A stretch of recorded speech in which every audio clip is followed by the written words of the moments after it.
എറണാകുളം അങ്കമാലിയിലെ വിശ്വാസികളെ മുഴുവൻ ഒരു കുടക്കീഴിൽ കൊണ്ടുവരുന്നതിനും വിശ്വാസികളുടെ മാത്രമായ സ്വതന്ത്ര കൂട്ടായ്മ ഉണ്ടാക്കേണ്ടത് ഈ കാലഘട്ടത്തിന്റെ ആവശ്യമാണ് എന്ന് തിരിച്ചറിഞ്ഞുകൊണ്ട് വിശ്വാസികൾ ഇനിയും ഭിന്നിച്ചു നിൽക്കാതെ ഒറ്റക്കെട്ടാകണം.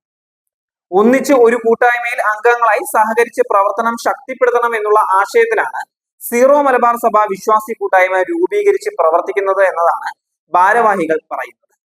സഭയെ സ്നേഹിക്കുന്ന മെത്രാന്മാർ ഉൾപ്പെടെയുള്ളവരെ പ്രകോപിപ്പിക്കാതെ അനുരഞ്ജനത്തിലൂടെ സമാധാനത്തിന്റെ പാതയിലൂടെ ഒപ്പം സഞ്ചരിച്ച് വിശ്വാസികളുടെ നഷ്ടപ്പെട്ട അവകാശങ്ങൾ നേടുന്നതിന് വേണ്ടി ഇടവക കൂട്ടായ്മ രൂപീകരിക്കണം.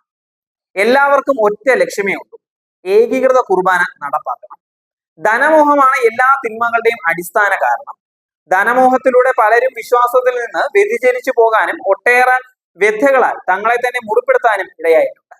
എന്നാൽ വൈദിക മനുഷ്യനായ നീ ഇവയിൽ നിന്ന് ഓടി അകരണം. നീതി, ദൈവഭക്തി, വിശ്വാസം, സ്നേഹം, സ്ഥിരത, സൗമ്യത എന്നിവയെ ഉന്നമിക്കുക. വിശ്വാസത്തിന്റെ നല്ല പോരാട്ടം നടത്തുകയും നിത്യജീവൻ മുറുകെ പിടിക്കുകയും ചെയ്യുക. ഇതിലേക്കാണല്ലോ നീ വിളിക്കപ്പെട്ടിരിക്കുന്നത്. അനേകം സാക്ഷികളുടെ മുമ്പാകെ നീ ഇത് ദൃഢമായി ഏറ്റു പറഞ്ഞിട്ടുള്ളതാണല്ലോ. എല്ലാത്തിനും ജീവൻ നൽകുന്ന ദൈവത്തിന്റെയും പന്തിയോസ് പീലാത്തോസിന്റെ മുമ്പിൽ സത്യത്തിന് സാക്ഷ്യം നൽകിയ യേശു ക്രിസ്തുവിന്റെയും സന്നിധിയിൽ നിന്നോട് ഞാൻ കൽപ്പിക്കുന്നു. കർത്താവായ യേശു ക്രിസ്തു പ്രത്യക്ഷപ്പെടുന്നത് വരെ പ്രമാണങ്ങളെല്ലാം നിഷ്കളങ്കമായും അന്യൂനമായും നീ കാത്തു സൂക്ഷിക്കണമെന്നതാണ് തിരുവെഴുത്തുകൾ. സഭാ നേതൃത്വത്തിന്റെ കഴിവുകളിലും നിസ്സംഗതയിലും ചങ്കുറപ്പില്ലാത്ത പ്രവർത്തനങ്ങളിലും വിശ്വാസികളെ പൂർണ്ണമായും തള്ളിക്കളഞ്ഞുകൊണ്ടുള്ള മെത്രാന്മാർ ഉൾപ്പെടെയുള്ളവരുടെ അഹങ്കാരത്തിന്റെ ശീൽക്കാരത്തിൽ പല്ലി പറയും പോലെ എല്ലാം താങ്ങി നിർത്തിയിരിക്കുന്നത് തങ്ങളാണ് എന്നുള്ള മനോഭാവത്തിലാണ് മെത്രാന്മാർ ഉള്ളത്. ആൾ ദൈവങ്ങളെ അല്ല ഇടവക ജനം പൂജിക്കേണ്ടത്.